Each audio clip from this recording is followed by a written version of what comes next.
नमस्कार दोस्तों, आज की वीडियो में आपका स्वागत है। आज की वीडियो में मैं आपको एक विशेष तरह का खाद बनाने का तरीका बताऊंगी। ये बहुत ही इफ़ेक्टिव खाद है और इसमें आप समझिए कि हर तरह के विटामिन्स और हर तरह के मिनरल्स इस खाद में पाए जाते हैं।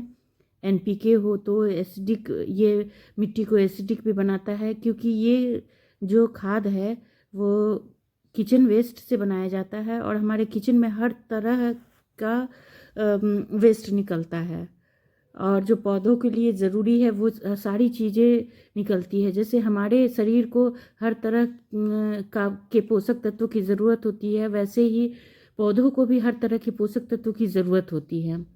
और ये जो है, ये इसे हम जादू की पोटली कहते हैं पौधों के लिए। इस खाद को बनाने का तरीका जो है वो उस वजह से इसे पोटली से बनाया गया खाद कहते हैं।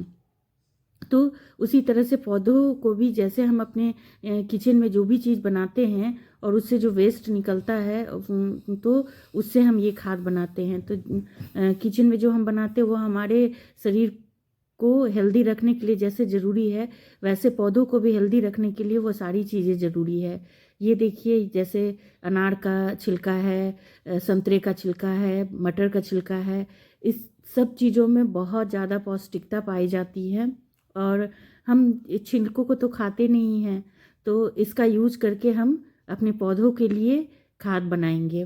इस खाद को बनाने का तरीका बहुत ही सिंपल है।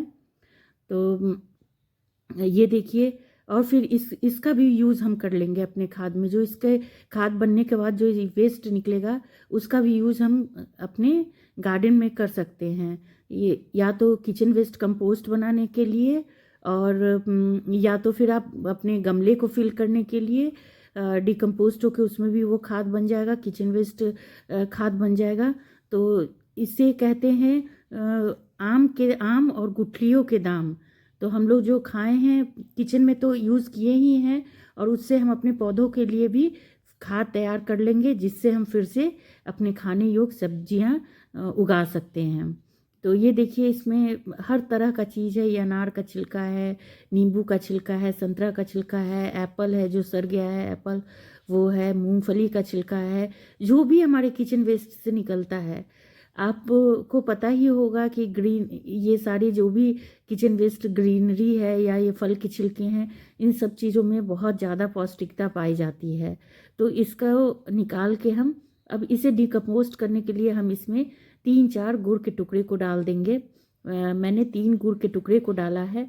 ये बहुत जल्दी इस में से इसे डिकम्पोस्ट करेगा, और जो भी हमने किचन का वेस्ट डाला है उसको डिकम्पोस्ट करेगा और उसका अर्क पानी में निकल आएगा। इस तरह से देखिए, हम पोटली बांध देंगे और पोटली बांध के एक पानी से भरा हुआ बाल्टी में रख देंगे। ये देखिए, मैंने पानी भर रखा है बाल्टी में। इसे अच्छी तरह से डुबो देंगे और क्या करेंगे, बीच बीच में इससे हम उलट पलट भी करते रहेंगे, ताकि चारों तरफ से जो भी पौष्टिकता हो वो गुड़ की सहायता से डिकम्पोस्ट होके इस पानी में निकल आए उसका अर्क। और इसे हम 4-5 दिनों के लिए छोड़ देंगे। चाहे तो इसे और भी दिनों के लिए हम छोड़ सकते हैं, लेकिन कम से कम 4-5 दिनों के लिए डालना है।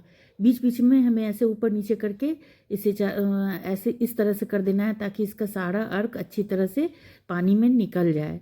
और आप खुद ही सोच सकते हैं कि कितना पावरफुल खाद बनेगा हमारे प्लांट के लिए। इसमें हर तरह का प्रोटीन और मिनरल मौजूद है। और उसके बाद 15 दिन के बाद हम इसे क्या करेंगे, इस तरह से निकाल देंगे, और निकाल के इसके वेस्ट को हम कंपोस्ट बिन में या अपने गमले को फिल करने में यूज़ करेंगे। इस तरह से देखिए, मैंने इसे अच्छी तरह से इसमें से जो भी इसके पोषक तत्व थे उसे बाहर मैंने निकाल लिया है। अब मैं इसे आपको किस तरह से गमलों में डालना है ये तरीका बताती हूँ। तो पहले तो इसे मैं अच्छी तरह से निचोड़ निचोड़ के इसमें से निकाल ले रही हूँ सारे पोषक तत्वों को। ठंड के दिन में वैसे भी पौधों को हमें लिक्विड फर्टिलाइज़र देना चाहिए। जैसे हम लोगों को खाना पचने में दिक्कत होता है ठंड के दिनों में, ज़्यादा ठंडी होने के कारण, तो उसी तरह से पौधों को भी अगर आप सॉलिड भोजन देते हैं तो वो उसे पचने में ज़्यादा दिक्कत होता है, और वो उसको अपने भोजन के रूप में यूज़ करने में ज़्यादा दिक्कत होता है। तो आप ट्राई कीजिए कि आप उसे भी लिक्विड भोजन दिया कीजिए। पौधों का नेचर भी बिल्कुल हमारी तरह ही होता है। तो इस समय जितनी ठंडी पड़ रही है तो हमें लिक्विड फर्टिलाइज़र देना चाहिए पौधों को। तो ये देखिए, ये मैंने जो भी इसमें से जो वेस्ट निकाला है, ये अच्छी तरह से इसमें से इसका सारा अर्क निकल गया है, लेकिन फिर भी ये अभी भी डिकम्पोस्ट होकर हमारे पौधों के लिए काम आ सकता है, मिट्टी बनाने में, खाद बनाने में। तो अब मैं इसे अपने इस तरह से, इस समय मैं इसे गमले को फिल करने के लिए यूज़ कर रही हूँ। वैसे आप चाहें तो इसे आप अपने कंपोस्ट बिन में भी रख सकते हैं, किचन वेस्ट कंपोस्ट बनाने के लिए। तो कोई भी चीज़ को वेस्ट नहीं करना है, हर चीज़ को रिसाइकिल करके हमें गार्डन के लिए यूज़ करना चाहिए, ताकि कचरा कूड़ा भी चारों तरफ ना फैले और हमारे लिए वो उपयोगी भी हो। अब इसको यूज करने के लिए हम क्या करेंगे कि इस तरह से अच्छी तरह से मिलाकर इसमें जितनी क्वांटिटी में हम ये लिक्विड फर्टिलाइज़र लेंगे, क्योंकि ये काफ़ी ही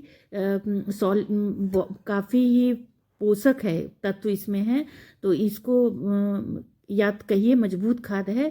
तो जितना हम एक जैसे मग वो रखे हैं लिक्विड फर्टिलाइज़र, तो उसका दुगना उसमें हम पानी मिलाएंगे और फिर इसे बहुत ज़्यादा मात्रा में हमें पौधों को देना भी नहीं है।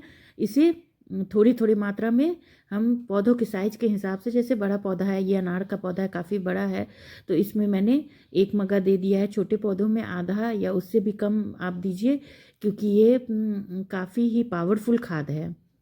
तो थोड़ा थोड़ा सभी पौधों में डाल दीजिए। ये ठंड में बहुत ही उपयोगी होता है। तो आज के लिए इतना ही। धन्यवाद। Thank you. नमस्कार।